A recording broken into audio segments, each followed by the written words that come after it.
What's up, everyone? Welcome. We are live right now on CannaBuzz, and if you're joining us on the Podcastosphere or Spotify, thank you so much for joining us. We have a great episode for you today.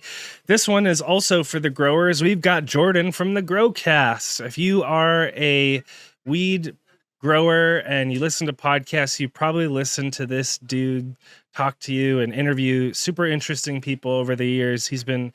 Growcast has been going on for quite a while. I was just telling Jordan, I started listening to it like 7-ish years ago when I started growing. And so I'm really excited to have Jordan on the show today.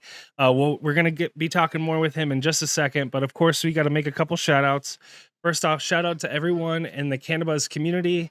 If you enjoy our content and you want to support us, please join us in the CannaBuzz community. Type CannaBuzz.app in your browser, or you can search CannaBuzz in the iOS App Store. Download our app. You can join for as little as $4.20 a month. It supports us, helps this thing keep going. And you also can get a pack of seeds in the mail. We just sent about 15 packages in the mail, and we just saw some of their posts on CannaBuzz this week, which was awesome. So join us over there, and you can use code BUZZ for your first month free. And then the last couple shout outs from me. First off, shout out to Lost Coast Plant Therapy. We love an organic IPM spray that you can use in your grow inside or outside throughout the whole season if you need to. We really appreciate their support. They're also a huge member of the cannabis community. So if you want to support a company that supports this industry and supports this community, check out lostcoastplanttherapy.com. Find it in your grow store or on Amazon. And then the last shout out is sacred3mushrooms.com. If you want to grow your own mushrooms at home, check out sacred3mushrooms.com or tanazigardens.com. Use the code CannaBuzz for a discount. You can get your own grow kit. You can get your own spores, anything you want, including instructions over at tanazigardens.com. And thanks, Tanazi, for his support. And then I'll throw it over to JR. And then I guess, JR, if you want to do the intro this time, you're welcome to.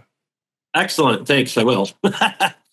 First of all, for our Tiki announcements, Tiki's doing 50% off of all selected seeds, and you get a free pack of Dante's Fire. These are regs, and they're going to come free with every purchase. So that's his summer sale that he's doing right now. So check out tikiseeds.com. And then for rawgenetics.io, he's having a Labor Day sale. Every order gets one Silver Bullet Haze Fem promo pack. And he recently acquired rawgenetics.com. He had been trying to get that IP for a long time and has finally secured it. So check out rawgenetics.com. So we go ahead and get into our introductions. I'm so let's do it. Throwing it over to you. Yeah, you're throwing it over to me. Today, we're fortunate to have Jordan.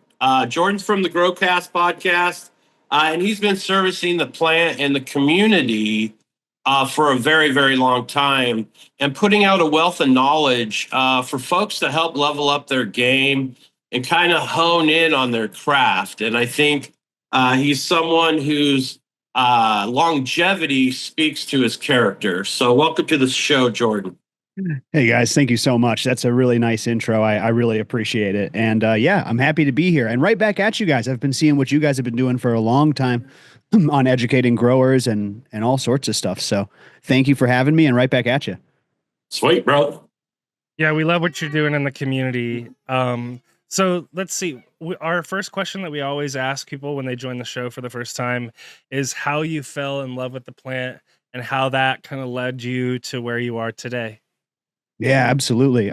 My journey started a long time ago, almost 20 years ago now, and I used cannabis medicinally early on in my teens for seizures. I had grand mal seizures in my late teens, and it was really interesting because I used cannabis to treat my seizures, and it plays really well into today's episode when we're talking about what we spray on the plant, because I remember vividly back then that it would seem like sometimes the cannabis would really, really help my seizures. And then other times it seemed like the cannabis would exacerbate my seizures.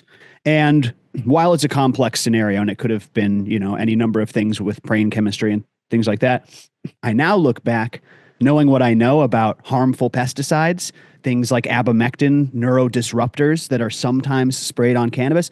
And I wonder to myself if that had anything to do with my health journey.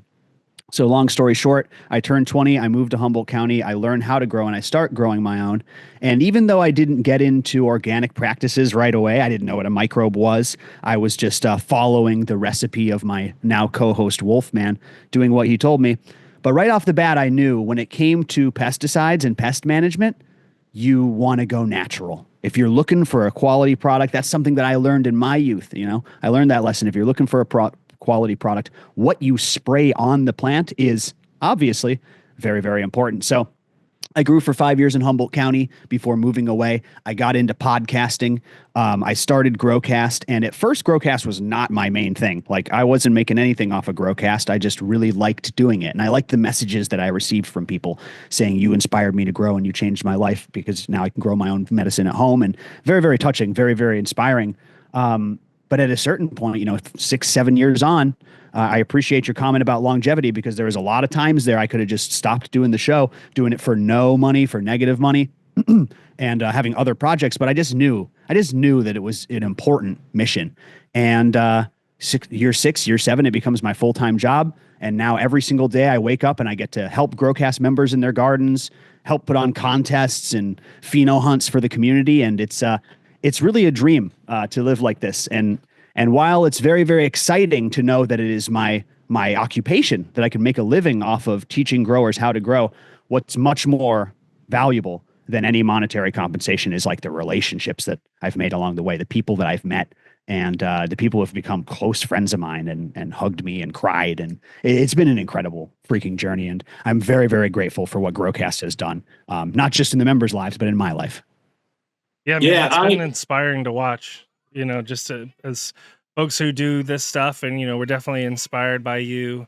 It's just been inspiring to watch you turn it into what it's become today. Sorry, JR. Thank you.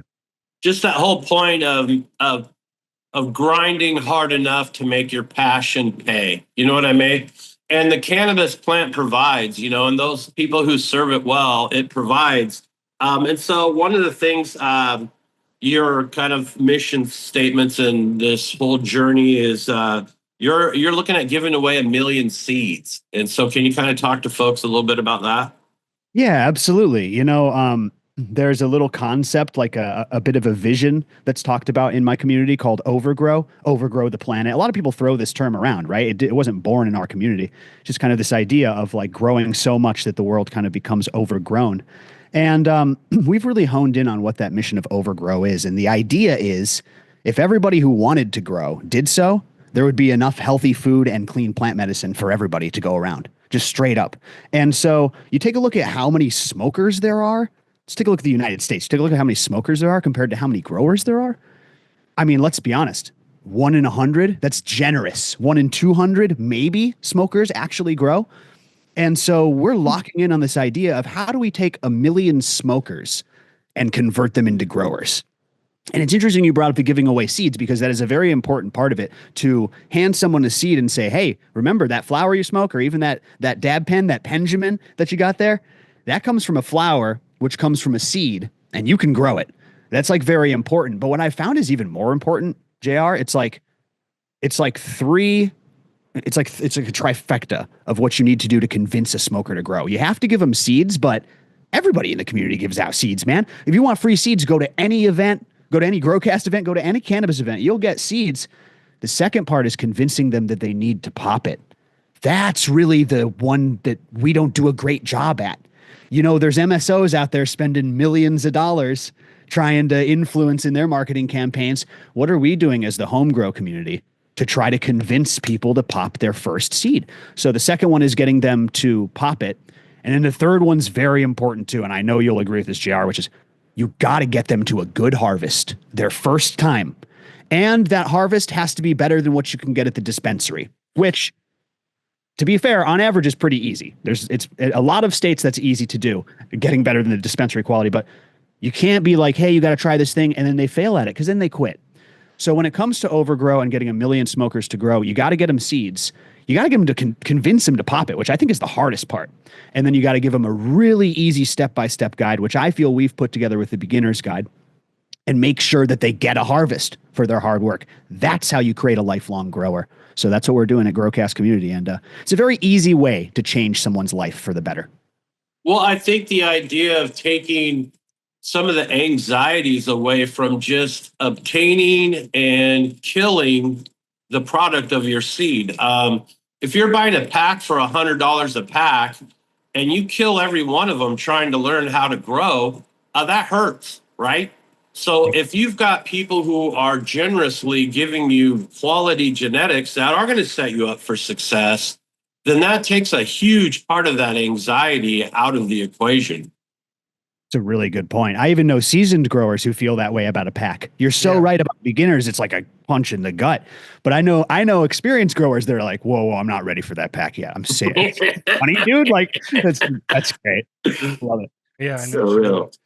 All right. So JR brought you on to talk about foliar spraying, which I didn't know you were a foliar advocate or passionate about foliar spraying. So I'm super excited to connect with you about it. So let's talk about kind of why is foliar spraying important? What's it doing that's different from the typical, feeding that I might be doing? Because I imagine obviously everyone's feeding their plants or watering their plants or whatever, but not everyone is probably doing a foliar spray on some sort of recurring basis. So could you kind of give us the DL on why this is important? What's it doing differently? Yeah, you make a really good point there, which is I love to talk about this subject because I feel like a lot of people really are lacking something in their game when it comes to foliar nutrition and foliar application that could really help their grow. It can really speed up your veg time. And as we all know, time is money.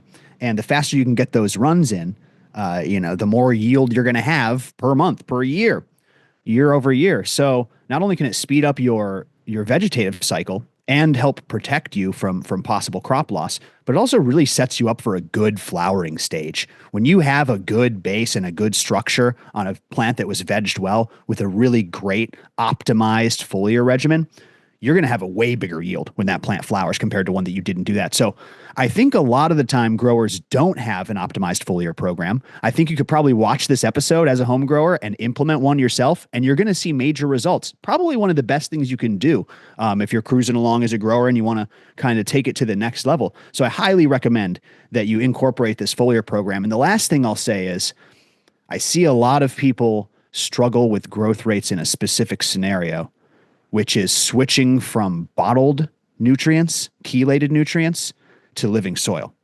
And a lot of times when they do that, and I'm a huge living soil guy, we promote all types of growing. I am a huge living soil grower, and I see people switch to soil and go, I'm not getting those explosive growth rates that I used to get in cocoa, high frequency fertigation, which obviously I understand why. I always tell those people, you got to start a great foliar program. You're missing half of your organic equation with this phylosphere and optimizing it, not just with nutrition, but with biology and so much more. And once you do that, you're going to be way closer to those same explosive growth rates that you recognize from cocoa. So that's how I'll set it up to get it started. But to answer your question, sorry, already getting long-winded here. It is similar, but also wildly different when it comes to the application of these minerals to the leaf surface versus in the dirt. Right?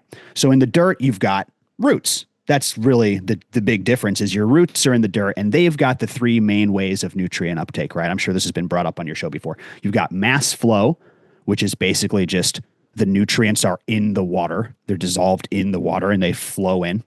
You've got diffusion, which is the natural physical phenomenon of, minerals that are in a high concentration in one area kind of going to the area of low concentration, right? So another way they enter the root there. And then root interception, like root mining, the root literally hitting a rock and drilling into it and getting some of those good minerals with the help of microbes. So those are the three ways that plants absorb nutrients in the dirt through their roots. Foliar sprays are different. They're much more about that first one that we mentioned, basically solubility and particle size and particle charge.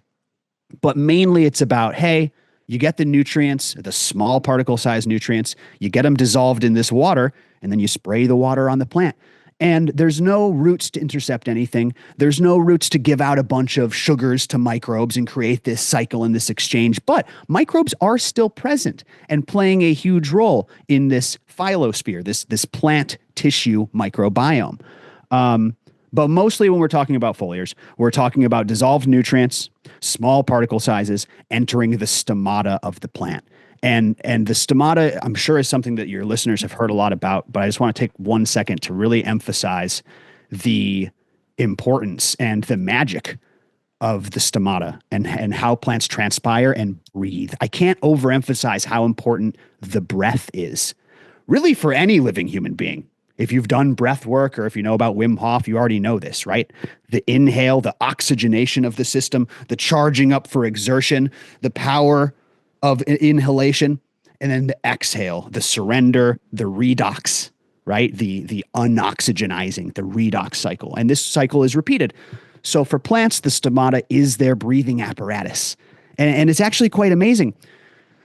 So to kind of wrap this up and to put a pin on the stomata and breath, I see a lot of growers who fall into the trap of prioritizing other metrics over the breath of the plant. Air circulation, ventilation, airflow. I see people chasing VPD, clicking off their fans to try to hit this number, forgetting that this is a living thing that needs to breathe fresh air through these stomata, which is what we're going to be talking about today with foliar absorption. So it's really amazing. It goes into a lot of stuff. A lot of different things affect the stomata. We'll get into that later as far as environment, and even things like sound and bird song affect the stomata. So to ignore this and to not take this opportunity and apply some goodies through this magical stomatic system, you're missing out. So that's what we're going to talk about today.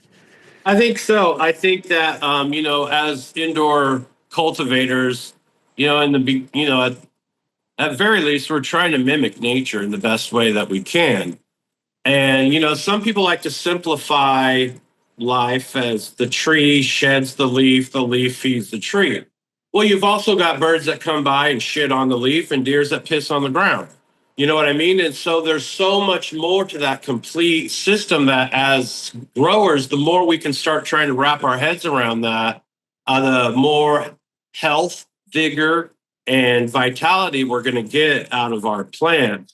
When you're dealing with nutrients being uptaken through either, enzymatic or ionic exchanges in the roots versus nutrients that are being applied foliar that are being taken up through your mesophilic layers, what nutrients do you think are ones that are not really great for foliar and ones you feel like are more advantageous in the opposite for roots? Yeah, absolutely. And to be honest, most of your nutrients, all of your, NPK, your trace minerals, most of these nutrients are going to do very well in foliar with a few big exceptions. And I say big exceptions because it really goes back to what we were saying before. You're trying to drop these minerals down through a very tiny breathing pore in the plant. I never did good in biology, but the more I do my show, the more I realize it's just like literally, does the particle fit through the doorway?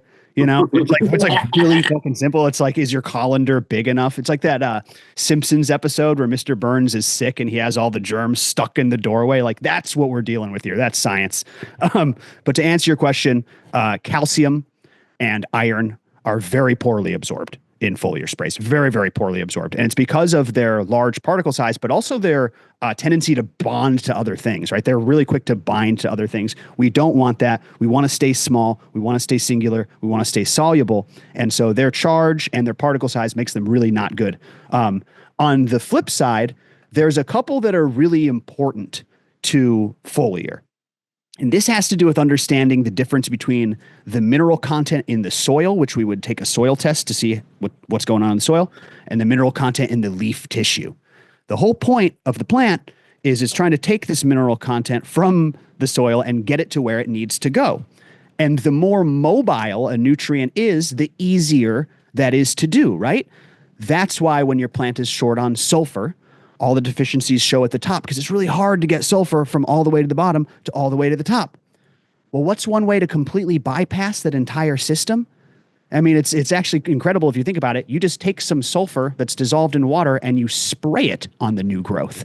Now, when that goes through the stomata, we're applying it right into the system. It's going right into the leaf tissue, and it is the fastest way to fix it. That's one of the reasons sulfur is one of the minerals that I recommend having in your foliar regimen the most. Sulfur, trace minerals. Trace minerals, zinc. Zinc deficiency is a really easy one to spot. Once you learn it, it's that interveinal chlorosis where, meaning between the veins on the leaf blades, it's starting to get chlorosis, which means just light green, and it ends up looking like zebra stripes. I always tell people Z for zinc, Z for zebra. Looks like zebra stripes on your plants.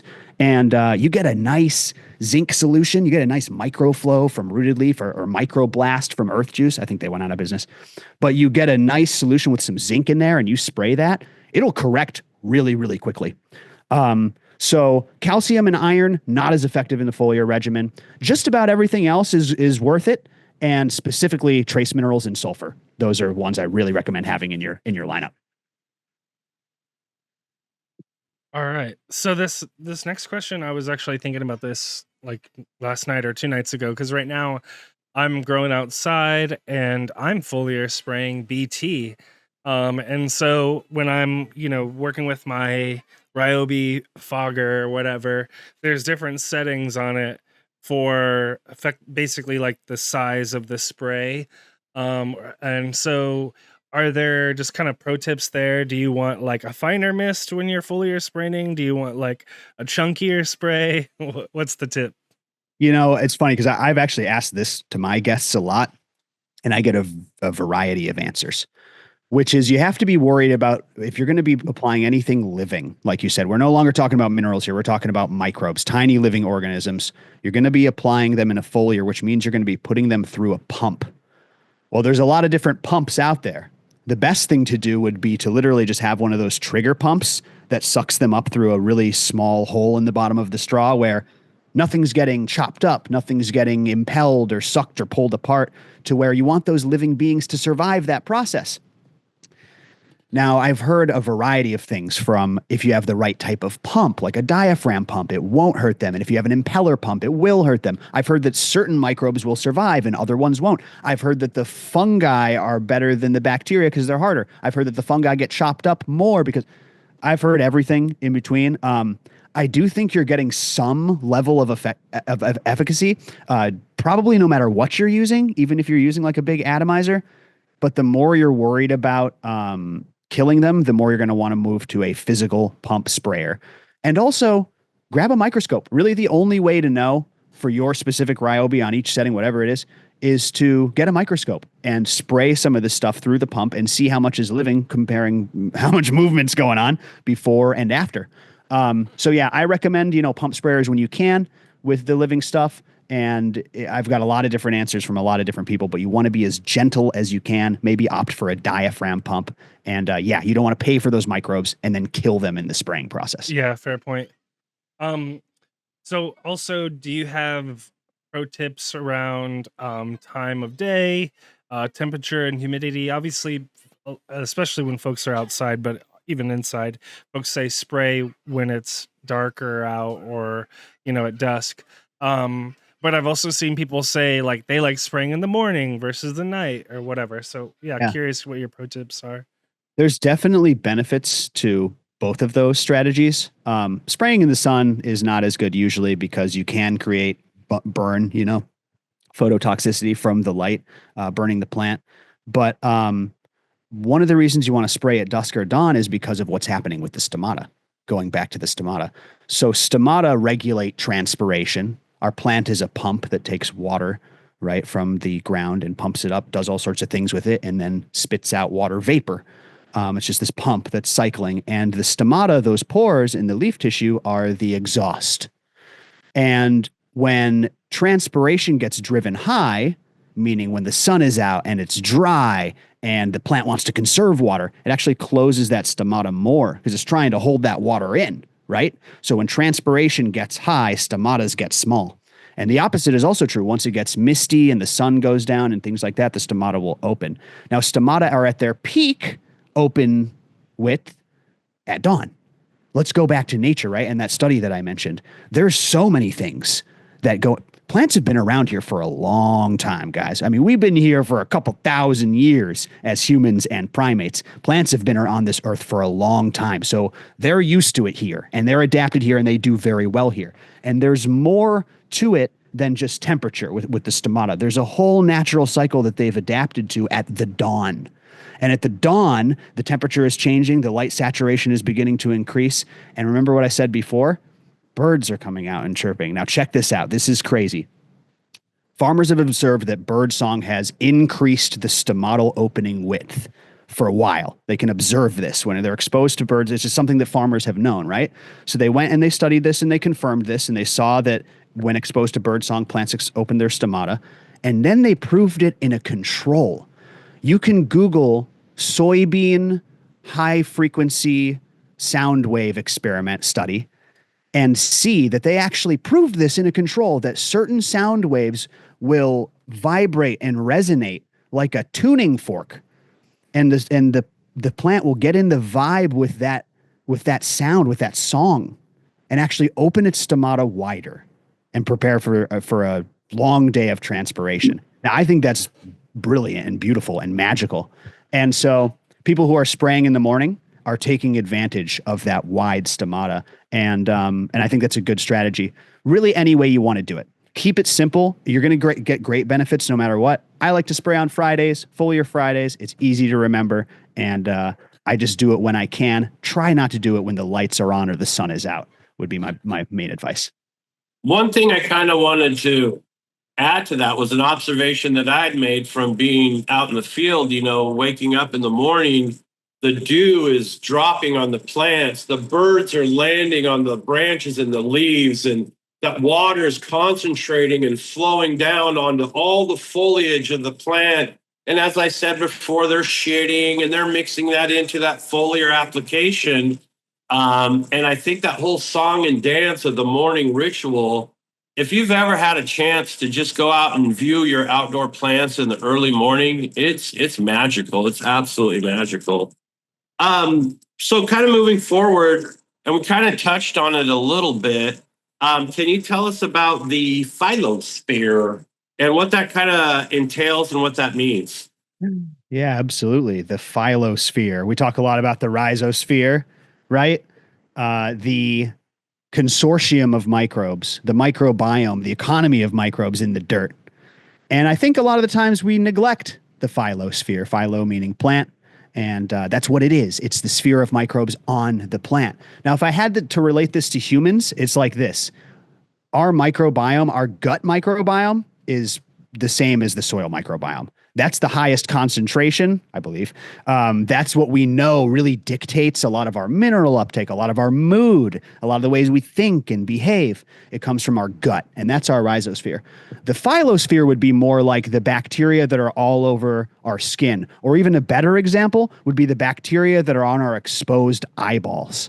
You ever wonder how we can walk around with freaking exposed organs like this and nothing happens to the eyeballs? It's because there's a microbial film there with your eye fluid, and that's what's protecting them.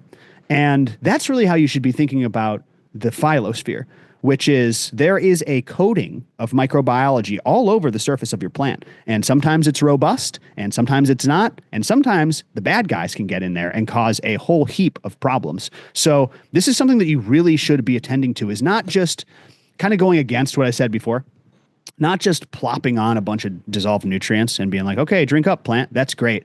But when you combine some biology in there, which in the natural world, like you said, is abundant and all around these plants, when you apply that biology, magical things happen. Synergies happen. And you increase your growth rates, you increase your yields, you decrease your chance of pest pressure. I can't tell you enough how much of an improvement your plants are going to see from optimizing your foliar phylosphere. So you want to apply a lot of good bacteria. People who are spraying labs, I love that. Labs are like when I'm spraying my tent and I've got labs or some microbial like that, I'm not just putting it on the soil. I'm spraying that stuff everywhere. Bang, bang, all over, tops, bottom leaves, everywhere. And it's like ice cream. You can never have too much. So you want to be applying beneficial bacteria, but also other types of microbes. We'll get into that more in a bit, but you should be treating your phylosphere just like your rhizosphere. Apply as much diversity as you want and try to enrich this very, very important part of the plant's physical system and immune system. Okay, interesting. So, I'm going to throw in a question here too. So, since I was just talking about flower and being in flower. And in this case, I'm foliar spraying a bacteria. I'm not I'm not spraying a nutrient. I imagine you advise most people to stop spraying foliar after like the first or second week of flower. Because our next question was going to be about using IMOs. Like, we just talked to recently we talked to Miles from Fermented Plant Extracts. I've been using a few of his products this season outside, and he's got like the peach and the pumpkin extract that you use in flour. And yeah, so anyways, what Yeah. about flour with foliar spraying? You're probably not doing that. And then can you move into using those IMOs and FPJs Sure. and all that good stuff? Yeah, and during stretch and during that transition phase, when you flip from veg to flower, different cultivars will kind of set their buds at different rates. And really, I've always been of the mindset that once I see the buds that I'm going to be smoking, I generally recommend that people don't spray them with anything that they don't want to smoke, and B, anything at all. Like, you can really try to ride out the run without anything. That being said, there are some exceptions. We're not spraying minerals anymore. We don't want to smoke iron or calcium. Those are ones you shouldn't be spraying. You don't want to be smoking, this is fly paper that gets you high, as one of my guests said. You don't want to be spraying on fermented fruit juice on this thing to where it's going to capture it, and then you're smoking it. But there are some IPM products that leave zero residue, which is pretty crazy to me. There's a whole host of them. Some are enzyme based, some are more desiccant based or alcohol based, which is a desiccation process, dehydration process when it kills the bugs. Right. But these leave zero residue, man. Like, you can test all you want. There's nothing there. You can take these products. Here's a great way to tell if your IPM product really leaves a residue. Go to your bathroom mirror and spray it on the mirror and see how it dries. These products dry and there's nothing there. And a lab test also confirms this. So it's very interesting. There are some exceptions to that product. Generally, I say don't spray. And then there's a lot of people who spray biologicals in flower. Like you said, people have been doing that for a long time. And I'm no doctor. I'm not here to tell you whether or not it's safe to spray beneficial bacteria on your plant before harvest. But I will say I've seen people doing it for a long time. These bacteria are all around us all the time in nature anyways. Maybe if you're immunocompromised or you're growing for someone who's immunocompromised, there's a little bit of a difference there, right?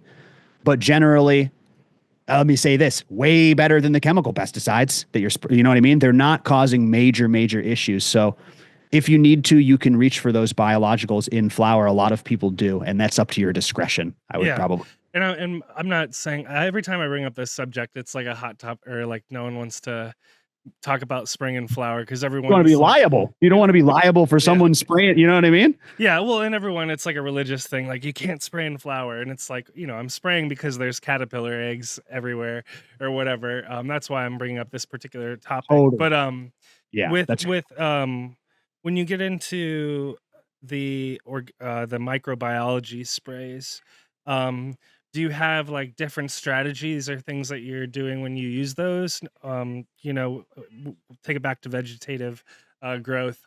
Are you doing anything different versus other types of sprays that you might be doing? Yeah, sure. Absolutely. I think the biggest thing with microbiologicals is kind of the timeline you're on with some of them, especially. If there's a benefit to the other types of non-biological sprays, is that they're more shelf stable. So when you're applying biology, you got to worry about things like how you're applying it with a pump sprayer that might kill that biology. You got to worry about the environment a little bit more. Mixing other things in there might cause some issues and kill off the biology that you're trying to apply. So you definitely have to be a little bit considerate, but don't let me push you away from it. I think that spraying biologicals is one of the best things you can do. And BTI is one you mentioned, BTK for caterpillars. These are ones that are used really ubiquitously. Bavaria bassiana is another biocontrol that I highly recommend. Super effective, super natural and safe, human safe, pet safe. You don't have to worry about any of that stuff. And they work really well. Now, here's one that I didn't even know was a hot topic until I brought it up to a guest of mine. But you know how people use nematodes to control pests in their soil? Have you guys sprayed nematodes before? I haven't, but I've read it on the instructions on like Arbico's website and stuff Okay, like that. cool. Yeah. So when I said that I sprayed nematodes, some people were like, what? Like, what are you talking about? Because they are soil borne. They are very fragile. Like when you mix nematodes into water, you literally have to keep the water moving or they drown. Nematodes are dumb, man. Nematodes are dumb as all get out. And then you spray them and once you open the package, you got to keep it in the refrigerator for a few days. I had a leaf miner problem. And shout out to Mary Beth Sanchez, one of the amazing educators in my community. She said, buy some nematodes and spray them on your plant and use all of them because the package is going to die. So spray 3 days in a row, just heap them in there. Don't even measure, just heap in a third of the package, spray them on the plant, and your plant gets all covered in powder and all nasty. And those nematodes went to work on the leaf miners. I mean, I was blown away. There were none left after that. And leaf miners are a tough one because they're down in there in the canals. You can't spray something topical. And so you're picking the effective leaves. You're hoping you got them. I sprayed nematodes and it knocked them out. So yeah, for all the growers out there who haven't heard about that, you can spray a lot of microbes, even soil-borne ones like nematodes. So pretty cool. That's cool. Yeah. Well, kind of in that theme of defensive spraying, if you will. So when we as growers, when you learn or talk about growing, and especially this topic of kind of helping your plants defend themselves, we talk about kind of creating this response in the plants, this like defensive systemic response or resistance. People used to talk about that with like neem cake and things like that, for example. Is there a way that foliar spraying is creating more resistance or defensiveness in the plants? Yeah, absolutely, man. That's another good point. That's another thing about those biologicals is they have ancillary benefits. And just like our gut microbiome, when you introduce beneficial, external bacteria, which by the way, all starts in the soil. All the stuff in our gut starts in the soil. All the stuff on the plant starts in the soil. That's really beneficial for your immune response. And it's funny because it's almost like, this is my understanding, right? This is what I've read and what guests have told me, which is when plants are exposed to a new bacteria or a new consortium, it's almost like exercise in that the plant kind of sees it as damage. Like that new exposure is a similar response to if a chewing insect came along and started munching on the plant. A lot of the same signaling compounds are released. And what I mean by signaling compounds is the plants are able to detect that there's a new microbe or that there's a pest pressure or a variety of things. And it starts creating in its own system various compounds that signal, hey, something's going on here. Salicylic acid is a hormone that's created when this happens. Ethylene is commonly referred to as the stress hormone. And so the plant is creating these hormones and going, hey, something's going on. And then those hormones create very specific responses in the behavior. A lot of those responses in the behavior are what we're looking for as growers. The plant wants to survive. We want different things. We want big, fat buds. We want lots of trichomes. We don't want re-veg, right? The plant doesn't care about re-veg. It's like, I'll re-veg if I have to survive. We don't want re-veg. So from our perspective, we create this kind of stress by exposing the plant to new microbes. That stress creates a response that then contributes to behaviors that are really protective when it's trying to create more terpenes because of a pest infestation. Well, one of the reasons that it does that is because a lot of terpenes are literally repellent to pests. So it's like almost like a threat defense response that's going on, even if it's a beneficial microbe. It's a lot of the same systems that it's working on there. You're exposed to a new microbe. Hey, something's going on. Let's create more terpenes. It's kind of that simple. Well, I have a question about combining like IMOs with our ferments, or even now I'm using outdoors. Prior to flower, I was using labs, fish hydrolysate that I had fermented myself. Nice. And that was kind of my foliar application. Are there the thing I never thought about is pH? Is pH something that I should be mindful of? And also putting them in that kind of environment of the plant extract or the ferment of whatever you're fermenting, are those things that can also be antagonistic towards the results you're trying to get from your microbial inoculations. That's a really great question. And your question really points to why a lot of these systems work really well. But there are some caveats and there are definitely some precautions. So when you're taking your fish hydrolysate, your labs, your fish hydrolysate is going to have a bunch of minerals in it. Got a bunch of good nitrogen in there. It's also got its own bacteria that's been working on there, but it's got a bunch of minerals. Now you're taking labs, which is a pure microbial solution. You're combining minerals and microbes, and you're putting them on the leaf surface. Now, the minerals in the fish hydrolysate are not super available. They're broken down and they are somewhat available, but there's not like a chelated, right? Like EDTA type super available thing. So how can we help that? Of course, we bring in microbes, which are mineral solubilization experts.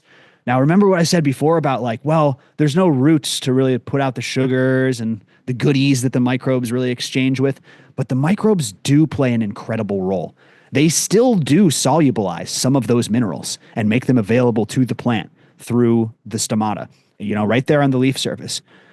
They also change the inherent physical structure of the leaf surface. This is something I really want your growers to understand, which is when you throw a bunch of beneficial bacteria like labs on your plant, they take up that space in the phyllosphere. And a lot of people say that's why they protect against pests, which is this, we're occupied here. Too many good guys, bad guys can't come in. And that's true. But they also alter the structure of the leaf itself. They make it more resistant to pathogenic entry, but they also make it more permeable to nutrients. So just like they do weathering on minerals, they're changing the physical structure of the leaf that they sit on, and they're optimizing it to where nutrients can go in more easily, but they're still keeping out the bad guys like some powdery mildew that might be floating around. So it's really, really complex and cool what they're doing, and combining them is a great idea. However, you're right.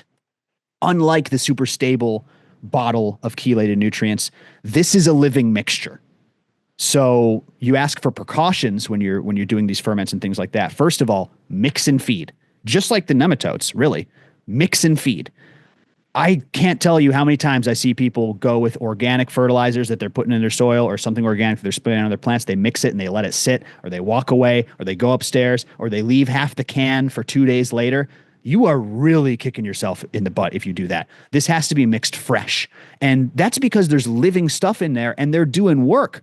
The pH swing that you talk about, when you mix a bunch of microbes and minerals together, they get to work, and the acidity of that solution is going to change over the next couple of hours drastically as the microbes do their thing, put out enzymes, and eventually die off.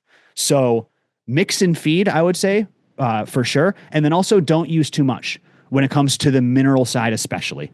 I think when people take the kind of bottled mentality into ferments, a lot of times they shoot themselves in the foot by adding too much. They're throwing in a bunch of fermented fruit juice or a bunch of FAA to where it's like a really thick concoction, and now you're clogging the stomata and it's high nitrogen for the microbes and it kind of gets out of whack. So I would say use sparingly and use freshly. Mix it, use it right away.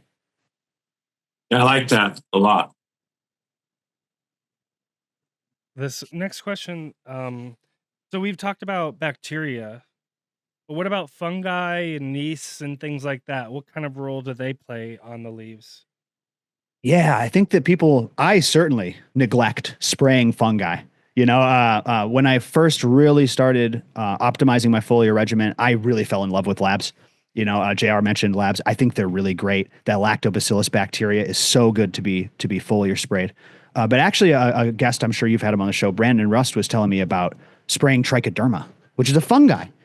And man, there's so many benefits to spraying a variety of beneficial fungi.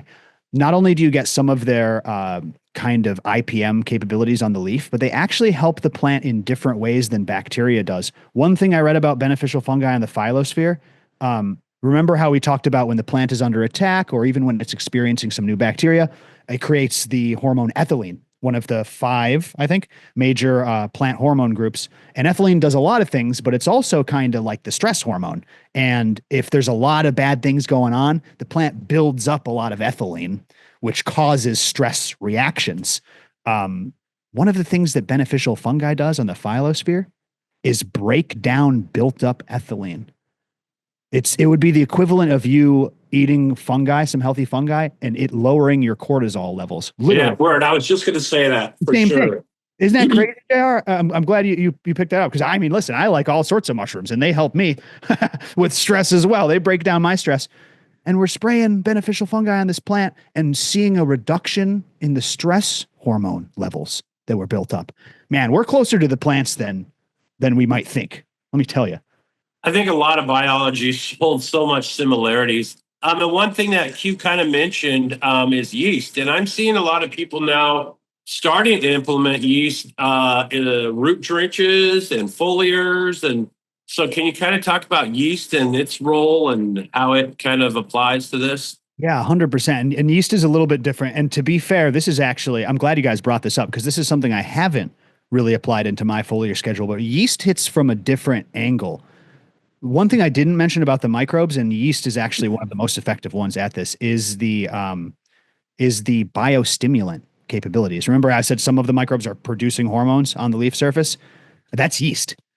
So while the fungi is breaking down excess stress hormone, yeast on the plant surface, my understanding, is creating growth hormones, auxins, cytokinins, gibberellins. These are being manufactured by yeast on the leaf surface and absorbed by the plant and utilized by the plant. So these are all wildly different applications. Like I'm sure your listeners can appreciate. When you take a look at a good foliar regimen, we are not just buying one bottle and spraying it on our plants. I mean, there is a mineral component, there's a bacterial component, there's a fungal component, there's a yeast component. There's so much you can do with it. And they're all attacking from totally different angles, whether it's IPM, nutrient absorption, providing nutrients, or in the case of yeast, literally just manufacturing hormones for the plant to use. Don't sleep on your foliar game, guys. Optimize it, watch the results, and send me a message and thank me later. One thing you also touched on is the diversity of microbes in your applications, like in the examples of IMOs or whatever, where you'll have a multitude. But on the flip side of that, there are products out that are very targeted microbe products, bacillus bacteria type stuff, where I know in certain situations, in root zone applications, if you target too much sugar of one kind, or if you target too much of one microbe, it becomes dominant. And then some of the other microbes that also do functions, they get kind of pushed out. Where is that also a situation with the phylosphere where if you're doing too much of one targeted microbe, you might push out or out compete some other microbial exchanges that you're looking for? It's a really good question. And I think the way to tackle this would be to kind of talk about biodiversity versus like targeted bacterial or targeted microbial growing. And to be honest, both work, right? Both of these things work. You can grow in an indoor scenario with some fresh soil mix and use one type of bacteria. You get, one type of fungi and flood that rhizosphere with that. That will be your dominant, and you'll grow great cannabis, by the way. But there are obviously benefits to biodiversity. Now, let's talk about indoor and outdoor, right? Outdoor, you're applying biology, especially to the soil, in hopes that it establishes, reproduces, and becomes part of the economy. The reason why I think you should be using as much variety as possible outdoors is you don't really know which one is going to be the one or the top 5 or the top whatever. And it's really going to click. It's going to click with your season and your altitude and your temperatures and all that stuff. And that's what's going to help your plants the most. The strongest are going to establish and survive. That is, I think that's a better idea outdoors, because if you're using targeted microbes outdoor, reapplication is what you're going to need to keep just those microbes around, because there's so much natural stuff. The indoor is opposite. Indoor, you can easily target and flood one type, or you can introduce biodiversity, and the same thing applies. Only the strong will survive. Now, you made a good point, which was if you compare that same philosophy from the dirt to the phylosphere, it's a little bit different, right? Because there is no sugars to run out of currency, right? The phylosphere is kind of more like whatever you applied last is probably what's on there. And they're just not going to hang around as long.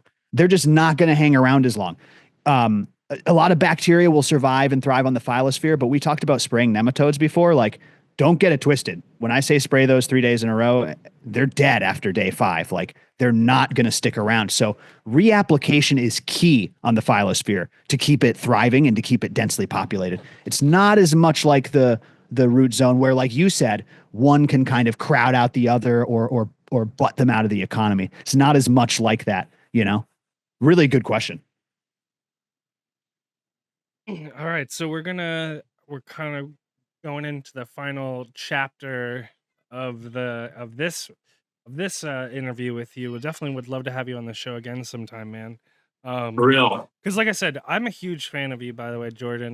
Like I said, you were huge inspiration when I first started growing. I didn't know anything about growing. I just like it was we legalized it in California, and I asked my wife if I could grow when we were at Home Depot one day, and we saw one of their weird weed growing brands, and she was like, "Yeah, sure." And I was like, "Wait a minute, I can grow weed." And so I bought a Granddaddy Purple clone in Berkeley and started growing and listening to your show. So I appreciate your time and you coming on. Thanks, man. Um, That means a lot to me. And Granddaddy Purple, what a first strain to pick. I yeah, I still know. Granddaddy Purple, dude. I know. Ken's GDP. I hope it comes back around. I was actually just saw. Yeah, it was funny. I love that strain. Anyways, so we're gonna talk about IPM. So I was talking about IPM with the BT spray, but just in general, do you have any sort of pro tips around using foliar sprays as part of your IPM? The show's sponsored by Lost Coast Plant Therapy. Obviously, you can use that as a foliar spray. Um, but are there any other just kind of tips and thoughts that you want to, as we kind of start this Yeah, group of questions around IPM? absolutely. And by the way, I love Lost Coast Plant Therapy. Let me kick it off this way. There are so many good IPM products now, you guys. There is zero reason to be using some fucked up pylon or avid abamectin of any kind, imidacloprid, like Eagle 20. There's no reason to be using these ones that cause real health concerns. And I'm not even saying because, hey, you should be healthy. I'm saying because there are natural ones that work just as good, if not better. So there's a whole list of good products, and Lost Coast Plant Therapy is one of them. I like to kind of break them down into categories. Like I like to teach growers how to look at the back of a bottle and see what type of pesticide it is. So you turn over the back of the bottle, and what do you see? Do you see anything that says the word oil? Well, that's a horticultural oil, right? There's a lot of different kinds. They use all sorts of different ones, but they all pretty much do the same thing. So now you can compare, what does this oil cost to that oil per ounce? You know what I mean? What's the concentration? Am I paying for half? Am I paying for double? So there's oil products. There are desiccant products, which I think I would put Lost Coast into. Isn't that an alcohol-based product? Yeah. So they're Yeah. kind of a surfactant. They're also a desiccant, and you're trying to do several modes of action. One of the questions I had is when you're applying these alcohols and these soaps and these oils, is that potentially damaging your microbial inoculations on your leaf and populations? And if so, how would you recommend reinoculation and stuff like that? Yeah, absolutely. The different modes of action will have different effects on the microbial population. I have not sat down and looked at a leaf before spraying it and after spraying it, to be fair. But from my understanding, products like Lost Coast Plant Therapy, products like the amazing Dr. Zymes, these less harsh products are going to be much more favorable on your microbes than the nuclear options, which I would consider to be horticultural oils and even more so sulfur. I think sulfur is really the best IPM nuclear option. And you have to be careful with sulfur. And yes, it absolutely will harm some of your microbial population. Now, will it completely sterilize your phylosphere? No, but it's not doing you any favors with that labs you just applied. So you want to use it. You want to use it intelligently and sometimes sparingly. I really like horticultural oils, but they smother things. They trap microbes and pests, and they smother them and they suffocate them. And that's really not what we want for living things in our garden. But that's not to say I won't use it twice in veg and then re-inoculate after, or maybe give it a good wash with a product like Losco's Plant Therapy or Dr. to wash off that oil when I'm ready to kind of let the plants breathe again. It's about knowing which products you're using and how to use them together. But yeah, absolutely. They can harm microbes. So you want to use it intelligently. Are there microbial foliar sprays that you feel are the most effective at being, as a part of your IPM regimen? Are there? God, 'Cause you mentioned one by Brandon, which I think he's mentioned before in interviews that we've done, and I've never checked it out, but I've been like keen to check out his stuff because it sounds super interesting. there's like specific ones that you'd use for certain pests. Right. And then there's broad spectrum ones. So like for some specifics, just to help your audience with like a few quick tips, BTI for little things that fly. It's BTI for little things that fly. These are made for gnats, fungus gnats, mosquitoes, things like that. If you see them and they fly like this, I'm holding my finger up and doing like a zigzag pattern, like a gnat flying in your face, it'll die from BTI. An aphid won't fly like that. An aphid will fly straight. Little things that fly, you get some BTI. BTK for caterpillars. The K is for caterpillars. Don't use those on the wrong one. K is for caterpillars again. Don't use those on the wrong ones. Your BTK is not going to help you with your gnat problem. Your BTI is not going to help you with your caterpillar problem. Nematodes are great for things that are, like I said, inside the leaf surface, borers and miners, because the topical things like your surfactants will do better, but like your oils, for instance, not going to get down in there in your leaf tissue as much and kill them. So nematodes are good for that. And then there's like general ones like, hey, this is just my practice. The one you mentioned with Brandon Rust is Bavaria bassiana and trichoderma combined. And I think he's really onto something. I think it's a great combo. If I had to recommend one biological combo, that might be it. Really good. Bacillus subtilis is another good I one. want to check those out. Some of those things that we were just talking about, I feel like are more recent innovations in this space. Are there other things that you kind of see people talking about, messing around with, maybe, or maybe you've seen it somewhere or whatever that you feel like people should keep an eye out for? Man, I just want to say shout out to cannabis growers for completely changing the pest control game. You go to conventional ag farmers still. I just talked to a Growcast member. Shout out to Mo Grows Fire, and he bought a farm and he's growing down there. He's got his garden, he's producing vegetables, and he's producing cannabis, and he's got a lot of space. And he's got a corn farmer next door to him, and he's thinking, I could have this corn farmer take some of the space and make a little bit of money. He's thinking about working with this corn farmer. So he calls him up, and the first thing he says is, "What are you guys spraying? Send me a list of what you're spraying." And he sends him a list of 10, 12 chemical pesticides, herbicides, and fungicides. And he's looking them up one at a time, and they're all just gnarly chemical pesticides with human effects and environmental effects. And the big ag world has not caught up to you, dear cannabis grower, dear home grower. You know more about IPM and proper pest management than a lot of professional farmers. I hate to say it, but it's freaking true. Or they know and they don't care. There are so many good products, and it was cannabis that pushed this forward because we don't want our bud sprayed with stuff. We can tell if you do it egregious enough, by the way. We can tell that you did it. And also, it's a cash crop. It's a cash crop. So it's worth making a new product for. So it's worth doing a study for. So someone actually has money to pay someone to research something. Shout out to the cannabis industry for completely pushing forward the natural IPM space. And what do I see as the future? I think there's going to be more great products coming out. Like you said, a lot of these products are like a few years old and they're just fantastic, and that'll continue. But what I am really amazed by is I think that IPM is going to go more homebrew. Just like fertilization and KNF and natural farming, a lot of this stuff went more homebrew, making your own inputs. I think there's going to be a lot more homebrew IPM. I think there's going to be a lot more FPE. I think there's going to be a lot more IPMO and home recipes that are natural and don't harm the environment. Because it can be that simple to just do it yourself. So I think that's probably where we're headed. Yeah. Yeah, I think that's kind of another shout out for Losco's Plant Therapy, because they are making that transition into the ag world. Celery farmers, lettuce farmers, they're coming on board. and they're realizing their dependency on these harsh chemicals are an illusion. That's exactly right, man. And like I said, some of them are really great knockdowns. Like, honestly, speaking about these harmful chemical pesticides, yeah, some are effective at killing, but long term, they're not effective.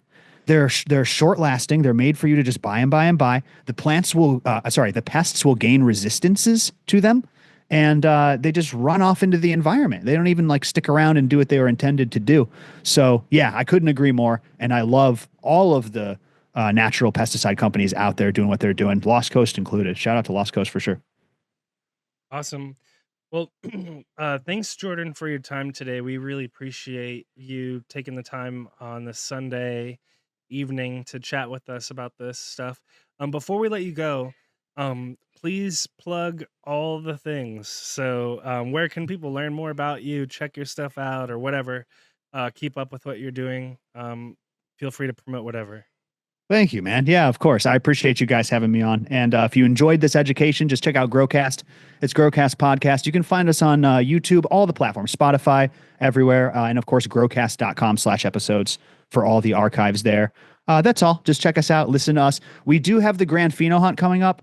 It's a members only hunt. Someone wins $1,000 every time. We're about to crown the second winner, and we're moving into round 3. So if you're an experienced grower and you want a really fun grow along, check out growcast.com/hunt. But yeah, just tune into the show and come check us out. I really appreciate it. And I appreciate you two guys having me on. Yeah. Well, go ahead and give us a shout out for the OK Calyx event that you're of course. If you want to learn to make your own IPMO and your own FPE and all that good stuff, I freaking love working with OK Calyx. He's a natural farming expert. Go and follow him at OK Calyx2 on Instagram. And he does this immersive once a year, guys. And he shows you how to make everything, all the acronyms you could ever want, from labs to all the IMOs and FPEs and all this stuff. And he shows you hands-on, and you see it one time and you finally understand how to make it. But I'll just say really quickly, that guy talks about life and mental health and being a good person. And I've been around personal development my whole life. I've read all that stuff, Napoleon Hill and all that stuff. That guy is a genius, and the way he thinks about life and happiness is freaking profound. And so come to this class. It's going to be 90% amazing natural farming education, and it's going to be 10% like mind-blowing, life-changing mental health stuff. So I hope to see you there. Growcast.com/events. That's October 11th and 12th. Growcast.com/events. Nice. Thank you, guys. Well, Jordan, I was thinking just now, you're like on my weed grower podcast, like Mount Rushmore. It's like you, Scotty, the dude, and then like Shango Los, I think. Thank you. There, that's like the grower. Like if you, and then actually the podcast, you got to throw in the podcast. That group right there is like my goats. When it comes to weed podcasts. So we appreciate your time. Really appreciate you sharing the knowledge. We'd love to have you back on again. If any of your listeners have watched our show today, thanks for watching. We appreciate your time. Thanks to all of our supporters, everyone in the CannaBuzz community. If you're in there, you've seen some folks got some free seeds. So if you're a member of the CannaBuzz community, jump in there, fill out the form there at the top of the home feed, and you might have some seeds show up in your mailbox.